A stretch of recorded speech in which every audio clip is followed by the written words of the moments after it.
You are listening to Parenting Our Future with certified parent coach Robbin McManne, author of The Yelling Cure and founder of Parenting for Connection. My podcast is all about providing you with the tools and solutions you need in your parenting so you can create the family you always wanted. For more information on my book and other resources, check out yellingcurebook.com.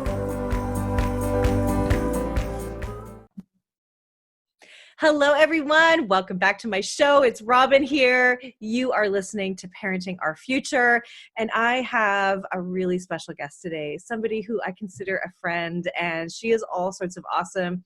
She is here to help get us organized, help simplify our life. Mm-hmm. She is a really, really special person, and I can tell you how much I love her.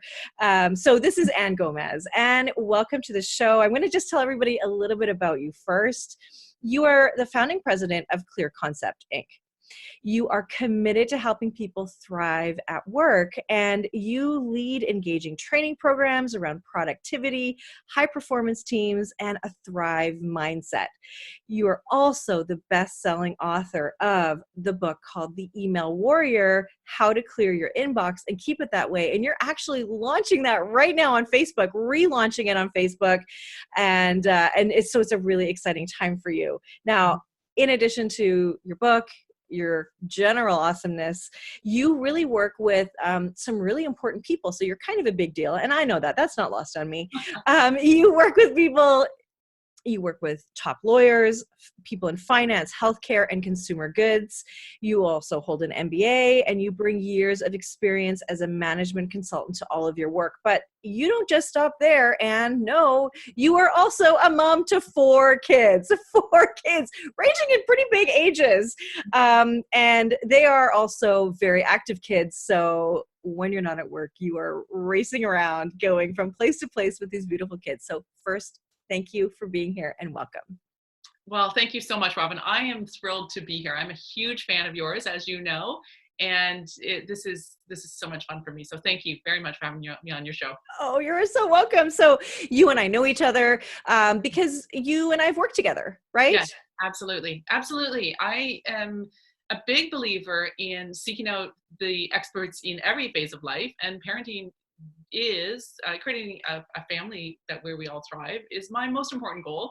So hubby and I, because these kids, they don't come with an instruction manual, and each stage doesn't come with an instruction manual. So when we hit the teenage stage, we looked around for the best out there. We of course found Robbin, and you have taught us so much, which has really been so helpful to our family. So thank you so much, Robbin. Oh, well, you're welcome. And, I love what you said. So thank you. I mean, it's my honor to have worked with you. You've got amazing kids. You are an amazing mom. And like, that is exactly it. Like, we have coaches for so many different areas of our lives from, we have a fitness, trainer, we have, business coaches, we have all this. So why not a family coach? Why not a parenting coach, just to help you get through some of the tough times? Because we all have blind spots that we just can't see. And so it helps to just have somebody point it out, Yeah. When I look back at the end of my life, I want to think, did I soak up everything I could from life? And did I really bring my best in every area of life? And, from a family's perspective, hubby and I are both on the same page where we want to create this amazing family dynamic. And you're really helping us do that, Robbin. So thank you for that. We're so appreciative about that. Oh, it's my pleasure. You have a pretty amazing husband too. I love your hubby. He's such a sweetheart. So what we're here to talk about today is how do we kick the overwhelm to the curb, really? How do we help ourselves? Because I'll tell you, it is probably one of the number one things that parents are telling me is they're overwhelmed. And when they're overwhelmed, they can't show up as the kind of parent their kids need them to be. Right? Yep. So you're really here to help teach us how to balance our life. So, talk to me, how do we get control? How do we get control back into our lives? Right. Right. And certainly there's semblances of control, right? So there's the whole, we remember back before kids, we thought we were busy, but we look back now, we're like, we're not busy. Like, so there's kind of levels of control. And I don't think we'll ever go back to those carefree days while we have children in the home. But especially for the working parents who are juggling, two very demanding roles, their work life outside of home and the work life, and then all the work associated with in the home, right? Like, even though we love our family, there's still a lot of work to do associated with that. So we absolutely want to be taking steps to simplify. So I like to say simplify to amplify, right? So the more we simplify, the more we amplify the impact we have and the joy we soak out of whatever we're involved in, whether it's at work or home. And so simplify, like, that's a great word to throw out, but exactly how do you do that? And so we talk about three things, and all of these principles are applicable in our work life and in our personal life. So basically, we look for opportunities to scale back, streamline, and seek help. And we have a number of opportunities related to each of those. So scale back, streamline, seek help. Anytime I'm caught in overwhelm, like, oh my goodness, how am I going to get through? How am I going to get this all done? I pause. How can I scale back, streamline, seek help? So those three key questions help us deal. And you really are an expert having 4 kids. I mean, this is how you live, and you are very productive. You get lots of stuff done. But simplify, I want to talk about that just for a minute, because I think that we get caught up in doing all the things. We're doing all the things all the time. And it's like we want to be perfect at everything, and then we feel like we're failing at everything because we can't be perfect, whatever that perfect is, right? Perfect. Yeah. That's a key one to get rid of the perfectionism. And so what does simplify mean to you then? Does it mean scale back, streamline, and seek help? Or does simplify just mean, what does that mean to you? Well, it means a lot of things to me. And the one that, it's a great question because there are so many answers to that question. The one that's jumping out at the forefront for me is focus. So I have been a type A++ personality as long as I can remember, and have always been like, oh yes, I'll do that project and that project and that project and that project. And my good friend says I'm even a type A with having 4 kids. Like, who has 4 kids? Why would you do that? So we love them all, Robbin. Of course, I know. Yes. But for me, I've really had to focus as my kind of full plate work and home has grown over the years. I can't just keep throwing time at overcommitting. When I overcommit myself, I can't just keep throwing time at it. So that no longer works. I've hit this level, this ceiling where that doesn't work. And focus has been a key lesson for me. So we all know intuitively we can't pursue 8 big projects at the same time, but so many people still try to pursue 8 big projects at the same time. It's okay to have 8 goals for, let's say, this year, but we can only really focus on 3 of them. And 3, when I first kind of wrapped my head around this concept, felt like such a small number. Can't we do 4 or 5? But the more we try and do, we spread ourselves thin and we delay our progress. So we really have to be clear and focused on what I like to call our core priorities. And this is true in our work life and in our personal life. So as a family, for example, what are your core priorities? Sure, there's probably umpteen projects that you could pursue, but what is the core? Like, so I do encourage people to really get down to what are the top priorities? And then still keep a list of everything else you can get to when these are done. But what's your most essential right now, and focus on those. Yeah. Well, I really like that, because I think that what you focus on also grows, right? And so, true. Right. And so if you're focusing on, look, we need to make sure that at some point during the day, devices are put away. Yes. My husband and I included, and we spend family time together. And also what you focus on. And I think when you honor those 3 priorities, it's way easier to carve that time out for yourself, right? For sure. And then we structure the day around that. So the example you just gave was, from a personal life, one of the priorities is that family time. So you put that in the routine first, and then all the other stuff fills in around that. Yeah. As opposed to what a lot of people do is they deal with all of these kind of, I call them supporting tasks, as opposed to the core priorities. Their day is filled with all those supporting tasks, but at the end of the day, at the end of the week, they didn't get enough time for their core priorities. Yeah. And core priorities are what needs to come first. And I love that you just said you structure your day around it and then fill in the other ones. And I'm picturing something I've seen online where you've got like a cylinder, you've got rocks, Yeah, those are your core totally. priorities, and sand is the stuff that fills in, right? Yeah, all that other stuff. So really it takes time for you to just, okay, stop for a minute. Yes. Let's be really intentional about what our priorities are. What do we want for our family?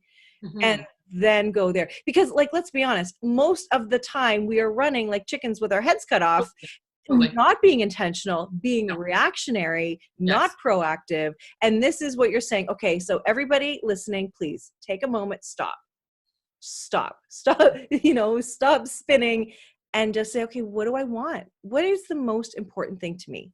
Absolutely. And it can be different for everybody. Like there's no right answer. There's no wrong answer, right? What's right to you. Yeah. And we do right this. I mean, and this happens at work as well, right? Where people are running constantly in firefighting mode. But if we don't take that time to plan, we might as well just call ourselves a firefighter because we're constantly in reactive mode. And it doesn't feel good. It doesn't feel good. It doesn't feel strategic. It doesn't feel intentional. It doesn't feel purpose driven. So we absolutely want to put the brakes on and do that planning. So what are my most essential goals? And as far as big goals, it's okay to have 8 goals, but to recognize that you can feasibly address 3 right now. Yeah. And this whole philosophy works in your personal life and in your professional life. Yeah. Okay. Okay, so let's talk about some of the scale back, the streamline, and the seek help. I'm trying not to get too excited about each of them because I love each of them. But so let's talk about scaling back. I'm dying to hear what you have to say so I can jump in and add more, but go for it. Absolutely. Okay. So from a scale back perspective, that whole identify what's the top 3, that is key. Okay. And then we need a system to manage that, like all of the work in life. What a lot of people do, and we've been working with people for close to 2 decades on this, really accomplished, busy professionals. And what we find is people don't have a good system to manage all of their priorities. And I use air quotes because people will talk about priorities as like these 9 projects, but really we should be really focused on those 3 as our priorities. So we have core priorities and we have supporting tasks, and then we have personal, right? So there's work associated with each of those. Like, if, I think an example a lot of parents can relate to is a birthday party pops up and you knew about your kid is invited to a birthday party and you knew about the birthday party 2 weeks ago when you RSVP'd, but here it is the day of the birthday party and you forgot to get a present. And then so you're racing and you overpay for a present and you're late for the party, right? So wouldn't it have been easier if last week when you were in that store, you could have picked up the present on sale, right? So this is where we're streamlining. But we need that system to remind us to get that birthday present, because I don't want to keep it up here. There are way too many things up here, Robin. Yes. It's full. It's full, and then some. I think it's leaking. It hurts. So, as Albert Einstein said, never memorize anything you can look up. So the minutia, isn't that a great quote? Yeah. Yeah, and he was a pretty smart guy. So the minutia of life needs to be written down. And so from a supporting task perspective, from a personal task perspective, book the dentist, rearrange the doctor's appointment, all of that stuff, we have to write it down. So a lot of people think about a to-do list, right? Mm-hmm. And I see different forms of that. People will have like a stack of papers they have to work through. They'll flag emails. They'll keep things up in their memory bank. They will have a handwritten list, and they'll have kind of all these systems on the go. And that doesn't work. Mm-hmm. Because if you forget to look at that 4th paper down, you forget to do a task. If something, slips out of your memory, which happens, our short-term memory has a very small capacity. Mm-hmm. we forget to do the task. And then we remember at the last minute, or remember at 2 a.m., or we don't remember at a good time.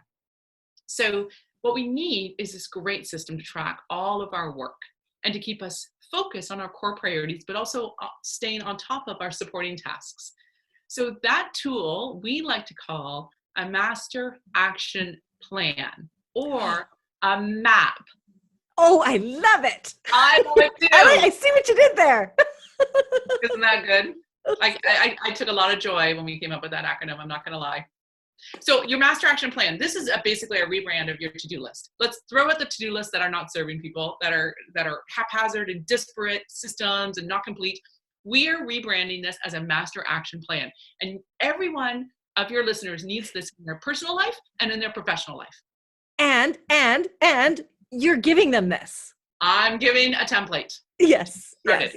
So you don't have to stop listening and say, okay, I'm out because I don't even know where to start. No, you're getting it. So we'll let you finish. Yeah, the template kind of walks you through how to build it. So, and I recommend people create a digital version. So I suggest you print out the template and map it out on pen and paper, but then think about how to go digital. So many people use Outlook tasks, but there's lots of to-do list apps out there you could use. Evernote, I use Evernote. I have mine set up in Evernote. It looks a lot like the template that's available to all of your listeners.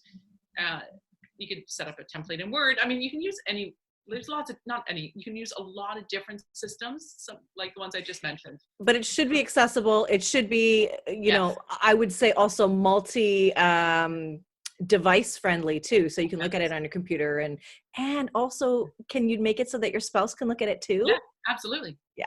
Absolutely. So a common question is, should I have one combined master action plan for work and personal life, or should I have separate? And that's a real personal preference. So I have separate lists because personally, I kind of like that divided line between personal and work. Also, I share my personal list with hubby, and so that's another good reason to keep it separate. And one of the reasons why I share the personal master action plan with hubby is because my categories are Anne, so stuff I have to do, and then Enrique, hubby, stuff he has to do, which works a lot better than nagging. I tell you, just the list. Ooh, good one. It's like great for. Does he ever go in there and all of a sudden his list is really long? Yeah, it's usually like, whoa. Yeah, it's usually pretty long. Yeah. Well. But you know what? It's ranked. So this is what we do, right? We are all going to have a list for the rest of our lives. If we don't have a list, then I think we don't have anything to look forward to. Like, lists are a part of life. The day we all die, we will still have a to-do list. I don't mean to be graphic, morbid there, but like the goal is, I get you. The goal is not to get through our to-do list. That would imply we have nothing to look forward to. We're not out there creating and growing and stretching. We're always doing. I think you just blew my mind a little bit. Okay, hold on. Wait, I gotta think about that for a second. So you're saying our goal is not to get through the to-do list. That's right. But to keep adding to it and knocking things off of it.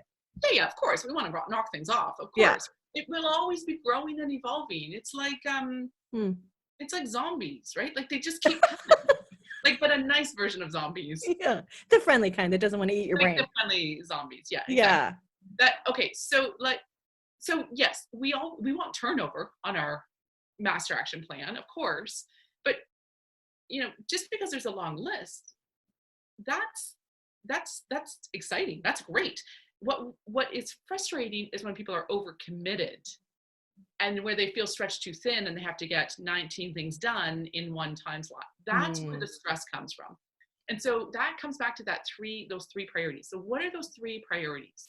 And you can think about this again from home and work life, right? So two different worlds, but you know, and that's not necessarily for everyone. Some people just like one list where it's work and personal, and that's okay to have that as one list. But we kind of wear those different hats, right? So when I'm in work mode, these are my priorities. And then when I'm in family mode, these are my priorities. So, you know, you think about the different hats you wear. Yeah. But those three priorities are so key so that you don't overcommit yourself. Like, so for me, as an example, at work, I want to launch a podcast. I'm inspired by you, Robbin. Your podcast is awesome. I'm a huge fan of your podcast. I learned thank you. so much from it. and I'm really excited to launch a podcast. Now, old Anne would have launched a podcast 2 months ago.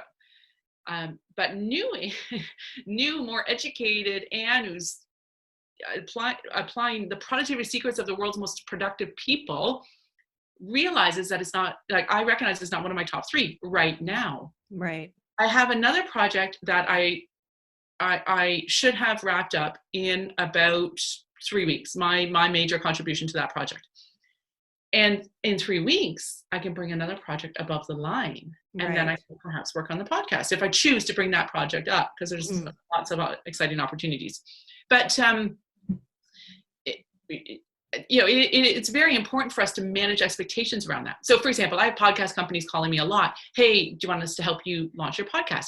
I have to really resist hopping on a call with them, right? So my response back is, check back with me in a month. Right? So I got to manage expectations for myself and not get pulled into different things, right? At home, there's lots of little projects I want to do. Like a big project that my daughter is helping us with right now is to scan all of our paperwork. Like, we have banker's boxes piled high in our basement of all the paperwork from, like, phone bills from 10 years ago that clearly we don't need, but there are some things we want to scan and keep. And so my daughter, to earn some extra spending money, is helping me go through these banker's boxes and scan and purge. And it's really kind of a painful project, but it's very satisfying to get through it, actually, and get the paper, right? This is a simplify opportunity. And I'm really excited to also start working on the kids' baby books. Now, is that bad that I have a 17-year-old and haven't done his baby book yet? I'm determined to do it before he hits 18, before he's officially an adult. I don't think it's bad at all. I'm still waiting to do my 12-year-old's book. I've got it ready to go. I just haven't done it. And anyway, it's never been one of the top 3 priorities. I hate to say it. Right? You were busy when they're really time intensive when they're little. So, but my excitement to work on the baby book is not going to help if I pull that out when the dining room table is the scanning and purging project right now. So I've got to finish that project, right, get it done, and then allow myself to choose a new project. Okay. So I think that's really smart. I think that one more time, my mind is blown, because you really just said to look at the stuff on your list with excitement, where I think most people look at it with dread and like, oh, this is what I have to do. So I think it's a mindset shift too. Oh, you're rubbing your hands together. You are excited. Okay, take it away. Okay, so I'm big on mindset, right? Yes. So first of all, if there's something on there that you really don't want to do, then can we all please scale back and cross it off on our list? Okay. Like, our master action plan should include things that we want to do. Yeah. But there are things that we have to do that we don't want to do. So this is where I went, this is what prompted me to go like this. I'm a big fan of mindset, a Thrive mindset. And I love to study how the world's most successful, effective people operate. And a huge shift is to go from I have to I get to. Okay. All right. I like that. I'm thinking about something that I don't want to do that I need to do. Right. And I'm resisting it, but I mean, for real, like, there is something that I need to do that I've been putting off, and I don't want to do it, but okay, I get to. So, there's layers of liking a task. Like, I don't love looking through old banker's boxes of paperwork that we haven't touched. Yeah. I think I'll be clear about that.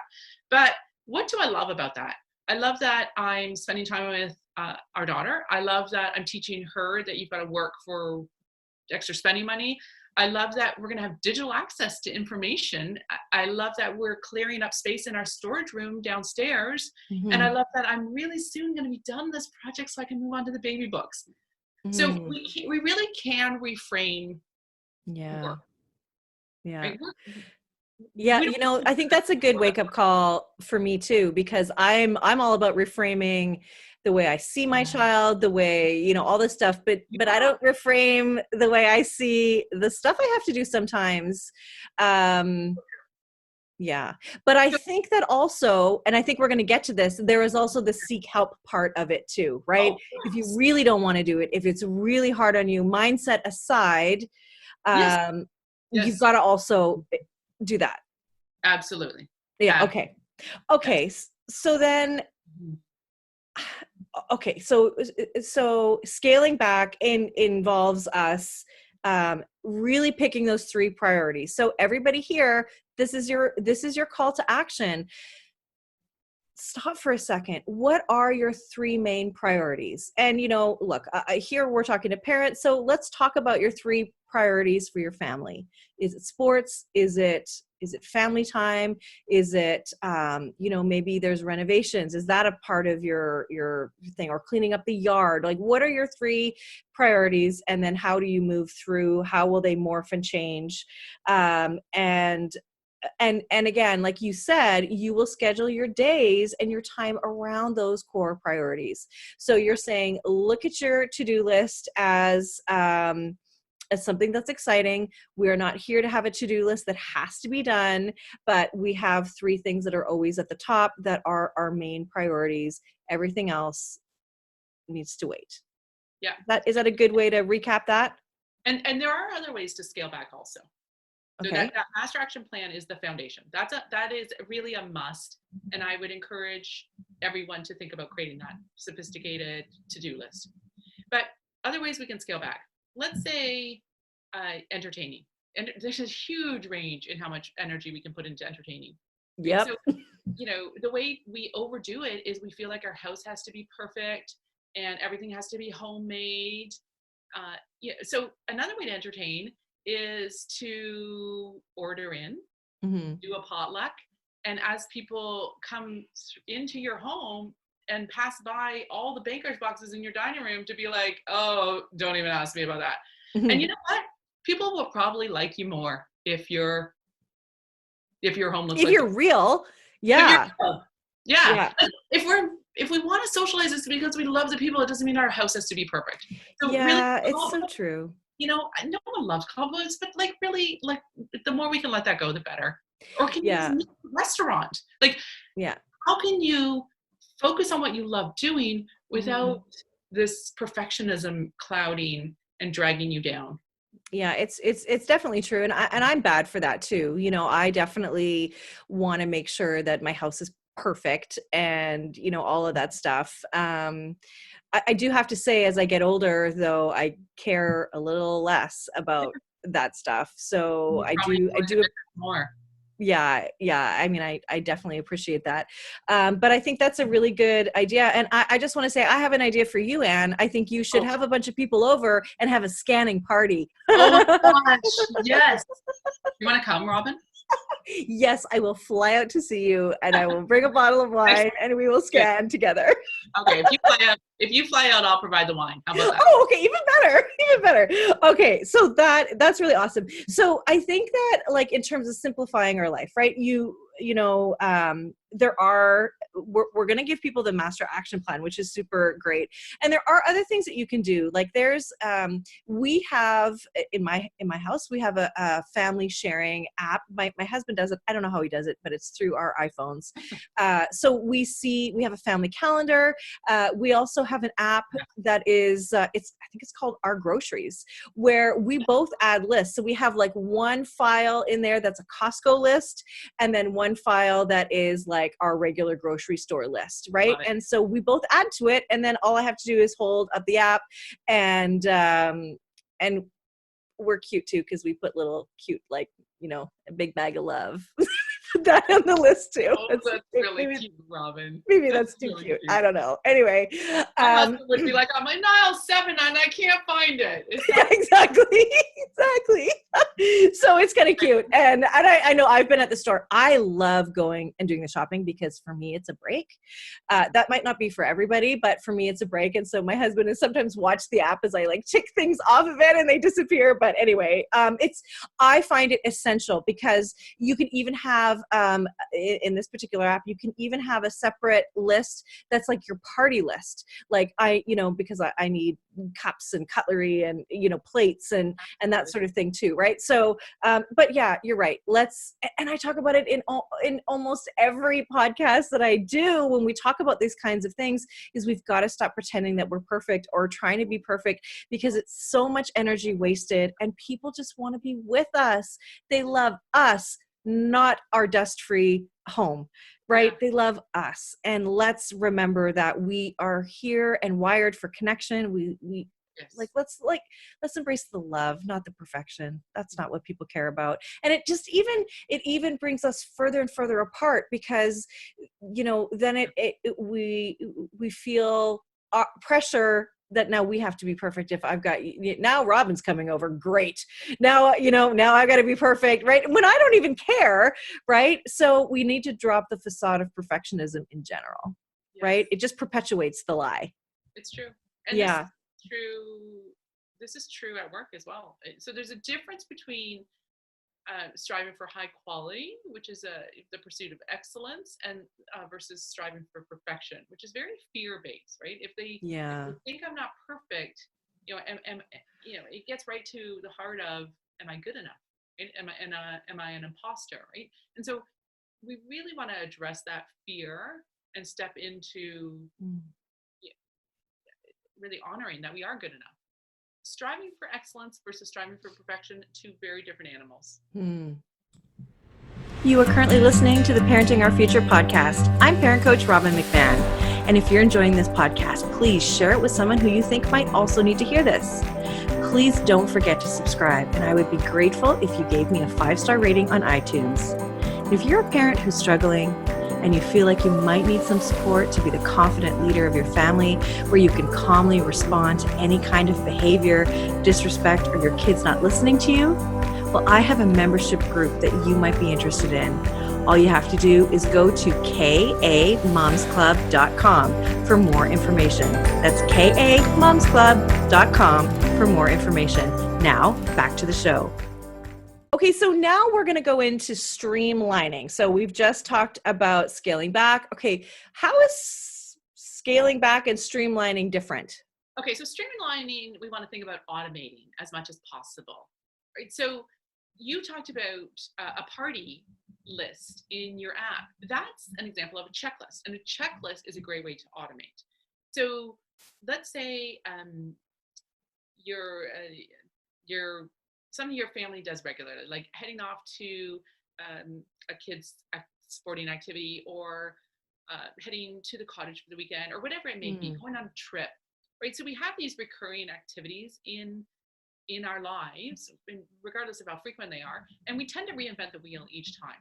Sometimes we get it perfectly correct, and other times we're like, oh crap, I forgot XYZ. And so the way to really streamline that is to use checklists. So I provided a grocery checklist in the downloads, and that's a simple one, right? Like, we all are frustrated when you go to the store and you get everything, you come home and you're like, I forgot the avocados, right? Yeah. So checklist can help you avoid that forgetting and really simplify life. One of my favorite books, which is not going to sound like a juicy read, but it is such a good read, is called The Checklist Manifesto. Okay. And despite the title, it's a very interesting read. Like, there are a ton of stories throughout. Dr. Atul Gawande is a surgeon who talks about the value that checklists bring into so many different industries, and I highly recommend it as a read. Highly recommend it. I've adopted checklists, and it has really simplified my life. I have a travel checklist, so when we go on a trip, I know what we need to bring. Then I go back, and when I realize I brought too much yet again, I go and cut it back. Yeah, no, that's so good. And you know what I like about a checklist myself, as a bit of a checklist nerd, I love it, is that it takes it out of your brain and puts it somewhere, so I don't have to think about it anymore. And also, when you're planning with a checklist, you're planning in the moment where you need the thing. Like, I'm thinking groceries. I'm thinking, how many times have I gone to Costco and been like, oh crap, I can't remember if we actually need granola bars or not. Oh, I'll just get them. And then I've got 4 boxes, which is what I do every single time I go, sometimes. I mean, I know I said I have a grocery list, but I'm not perfect. I don't always use it. But anyway, you know what I mean, right? Yeah. So that you're being more efficient with your time, your Yeah. money, Yeah. right? And for me, And my space in my pantry, because it's not unlimited. for sure. Right? And it frees you up on stuff that, like our goal in life is not to be like, to be the most efficient grocery shopper. Like it's not No. like, but like we're cutting time out of the kind of the operations of life. So we can free up that time, and now you get extra time and money to spend with your family. Like, so you're reallocating resources. So the checklists simplify all of the work aspect. Yeah, I like that. Reallocating resources is exactly right. Yeah. Yeah. Yeah. So And you're burning resources when you go and forget the avocados and have to go back because you're making guacamole. Yeah, exactly. Guacamole is key. Holy guacamole. Yeah. Okay. So another approach is to think about where you can automate. And I encourage everyone to think like a multiplier. So what would a multiplier do in any one situation? So for example, automatic bill pay. For me to set up automatic bill pay right now requires me to spend more time. It's easier to just pay the bill. But if I take the time now to set up automatic bill pay, I get the payoff in multiples down the road. So a lot of all of these approaches, streamline, scale back, seek help, require us to put that upfront investment in. I love it. We get the payment down the road. So think. Oh my gosh. You know what? And I say that in parenting all the time too. You got to put the effort in on the front end so that you don't have the pain and suffering on the back end. It's right? So true. Parenting. Yeah. So true. Yeah, that's a really good point. So on that note, we don't have to do everything at the same time. Right? Oh yeah. We chip away at it, right? And there's always opportunities to be simplifying. And so I think what goes along with this too is that mindset. Yes. That, that this is temporary, that I don't have to do this all at the same time. And I think we also need to question ourselves and say, like, what is the worst thing that can happen if this doesn't get done? And maybe that's not quite where you are because you're all about productivity. But I also think like sometimes life happens. And there's scale back, right? Like, what if I don't do this? Yeah. What if I just say no? Like as much as I want to see this person or I want to go for a walk, I love my friends. I love them so much, but they often want to ask me to go for a walk in the middle of the day or go for coffee. Like, I don't have time for that. I love you. I wish I could see you, but like the evening I have more time, but I don't during the day. So that's a hard no for me. That's a great example of scaling back and being clear on your boundaries. You're putting your business day, your rocks in your calendar first. So great examples. Yeah. And that definitely comes first. So you've got, so I love that. So some things do require more effort, but there is a payoff later. Okay. That's really good. One of the other ways we can streamline is the whole less is more approach. Like, the less stuff we have, the easier it is to manage it. Like the number of people whose garages are bursting at the seams and they can't park their cars in the garage, and none of that stuff is usable because it's all piled so high. It's just, it drains us. Yeah, it does drain us, doesn't it? I tell you, Robin, it takes me a lot of self-control when I drive by people's open garages that are piled high, and I'm like, no, don't stop and organize our garage. Keep going. That does take a lot of self-control. Yeah, but can I say, because I have a friend who's in your area of the country who runs Ease Up Organizers, nice. And yes, awesome. you would love her. Sure her name is Lindsay Wyson, and so she has this business of helping people organize, and it's one of those things that we talked about at the beginning of this podcast in terms of how we have experts in a lot of areas of our lives, but I know that when I talk to parents, sometimes they feel like they're ashamed and asking for help, or that they're failing, that's why they're asking for help. But that's not it at all. This is you being proactive in making sure that you are the best you can be. And so asking for help in organizing, nobody teaches us how to do that.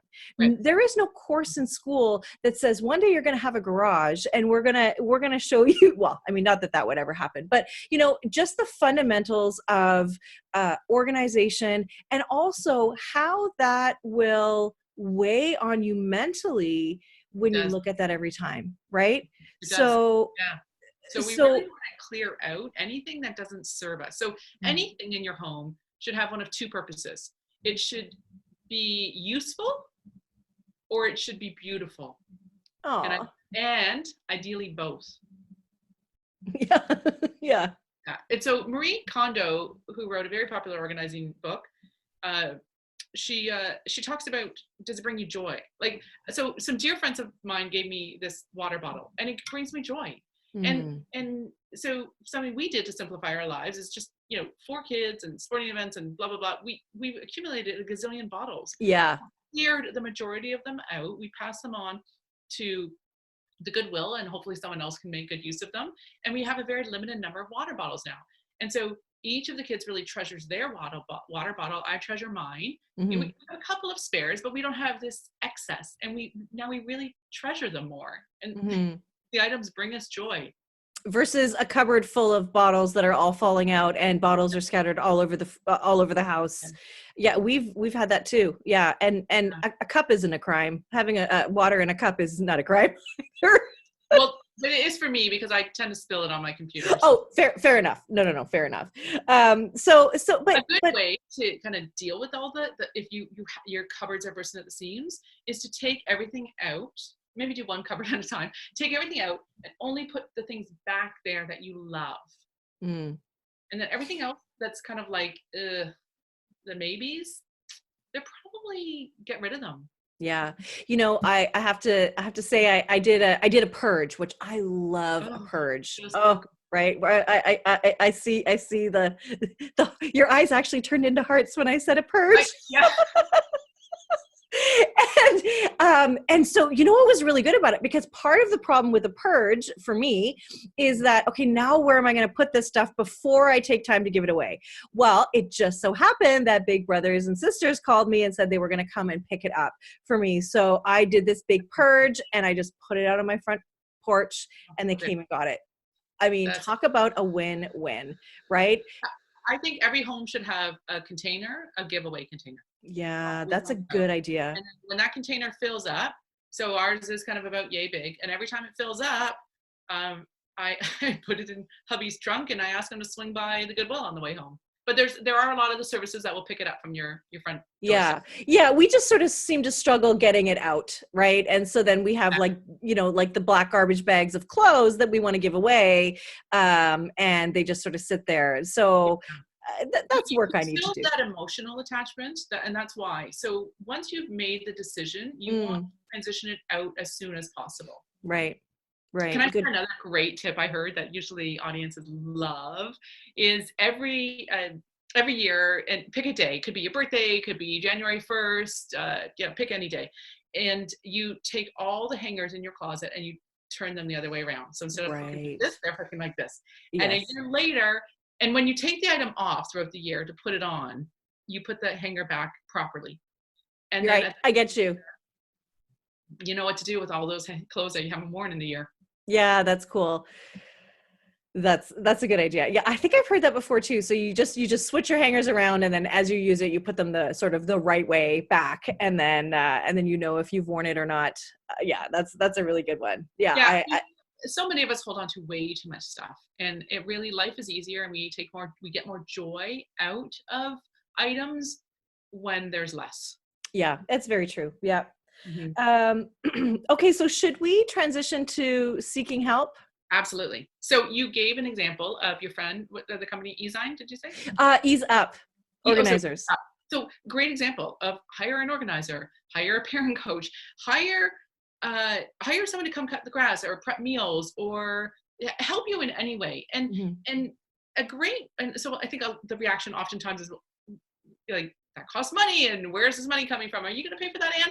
So a great way to justify that is if you can, whatever you're paying for the help, if you can go out and make more than that, then there's kind of a good payoff there. There's good return on your investment. But also from a qualitative perspective, if that time that you're spending on all of that stuff, if you've gone through the scale back and streamline filters and you still have too much on your plate, then what is the emotional cost of that? Like, are you getting no family time, no exercise? Are you not getting enough sleep? Right? That is also a cost in terms of how you live your life. So these are things that we want to be trading off. Yeah, it's funny. I mean, I am 100% on board with that. And I do understand the money side of things. In my book, The Yelling Cure, I do talk about, look, I have people that come and clean my house. It is decadent. It is it is a treat for me to have somebody do that, but I will not apologize for it. And it is not a statement of whether or not I can keep my house clean. It's, look, I could spend my weekends cleaning toilets and bathtubs and floors, but I would much rather rest or be with my kids or whatever it is, right? So for me, it is important to me, and it's the best money I spend across the board. Absolutely. Is to have that help. But I've gotten people who criticize me because I have that in my book, because I suggest things that cost money. And I get it. Look, not everybody can. So you're not necessarily, and you're saying, look, there is also an emotional cost that you're paying, but you're also saying, where can I trade with other people too, right? Yeah, it doesn't have to cost money to seek help, right? Like, we can do trades. Like, yeah. I, for one, love organizing, and I would gladly go over to a friend's house and help them organize. Mm-hmm. And that would be a fun night out for me. Well, and adulthood is an adventure. The whole point in that is that if someone was to say to you, Anne, I need your help, would you please help me and come and organize my office? Mm-hmm. Not only are they blessed, if you will, for the help, they've blessed you, right? They get the help, but you are happy because you feel honored that they asked you, and it's something you geek out about, right? It's something you love. So win-win. And I'm more likely to ask them for help now that they've asked me, right? Mm-hmm. So I might have been like, oh, I really wish my friend would help me with this other thing that I could use help with. Mm-hmm. But I don't want to now that we've set up this reciprocal, it's so much better. And then of course there's the whole home team, right? Like, so I see a lot of professionals who do it all themselves. Yeah. And there's people on the home team who can help. Like, our kids can be doing chores. In fact, we're doing a better job raising our kids when they are doing chores. And we're teaching them really good life skills by helping them unload the dishwasher. Well, I mean, and that's a huge point too. Let's not forget, like, that we can require our kids to do some work around the house too, and to help pitch in. And I mean, I think that it is a gift to be able to show them how to clean toilets, how to clean a bathroom, how to fold their own laundry, right? Like, we definitely need to be doing that kind of stuff for our kids, not to them, but for them, right? And Robbin, what I love about you is you talk about making those things fun. Like, it doesn't have to be a chore. We can dance and turn on the music and reminisce about silly family memories while we're unloading the dishwasher or whatever it is. Totally. Yeah. We will all speak in accents. My oldest son does a really good Russian accent. I don't know how, but it is the funniest thing I've ever heard. And so we just love it. We do other things that, I don't know. We talk, we sing talk. It's ridiculous. Anyway, I'm not going to tell you any more about the I want to hear more. This is awesome. I love it. And then I also want to say, like, we have an extended team too, right? We got our home team, but we've got, like, I as you said earlier, our kids are in a lot of activities and we spend a lot of time driving. I'm often waving at hubby as we pass each other on the street, but I forget that I sometimes, like, I have to consistently remind myself, my dad lives a kilometer away from us and he offers to drive. Yeah. And I have to really remind myself, like, I don't have to do all the drives. I do enjoy driving the kids. It's a nice chance to connect with them, but I don't have to do every drive. And so I'm really stretching myself to just lean on some of that help that's available. Well, and you know what it does also is it also helps us to drop the facade of perfectionism. That, Exactly. look, I can't do it all myself. I'm not going to do it all myself because the cost is my health, my mental health, my well-being. And it's good for your kids to see that life isn't perfect. It doesn't have to be perfect. And I can ask for help, and I can also fail and not do things not do things perfectly or make mistakes, and that's all okay too. We've got to model that stuff for our kids, because our kids, and I say it all the time too, they don't do what we tell them to do, they do what we do. So true. Yeah. True. Yeah. And then of course, this is another example of anytime we're asking for help, we're seeking help, we need to invest the time in training, right? It's always faster to do it ourselves the first time, but we have to be having that multiplier approach where we're thinking of the third, fourth, fifth time down the road. Delegating is always more time up front. So delegating is a long-term game. Yeah, that's true. Yeah. So just like setting up your automatic banking, it's that time at the beginning. Yeah. Well, I think that's really, really great. All so good. So we are all now, because we have a master action plan, thanks to you, we're all going to be scaling back, streamlining processes, right? Which I totally get.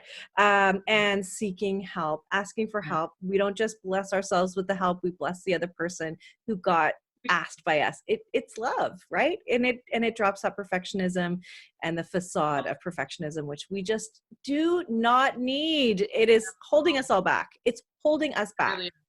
Yes. Well, I just want to say thank you so much. And I would love it for everybody who even struggles with emails, struggles with other organizations, to look you up. And all of your information is in the show notes, but it's Clear Concept Inc. That is your company name, and your book is The Email Warrior, which again, you're launching right now on relaunching right now on Facebook. You just are a wealth of information, and you're fun to talk to. I always have a blast talking to you. So thank you for... Thank you. Thank you for sharing your wisdom here. And I really hope this helps a whole bunch of parents who are listening. Just help them to kick the overwhelm to the curb, because it's possible.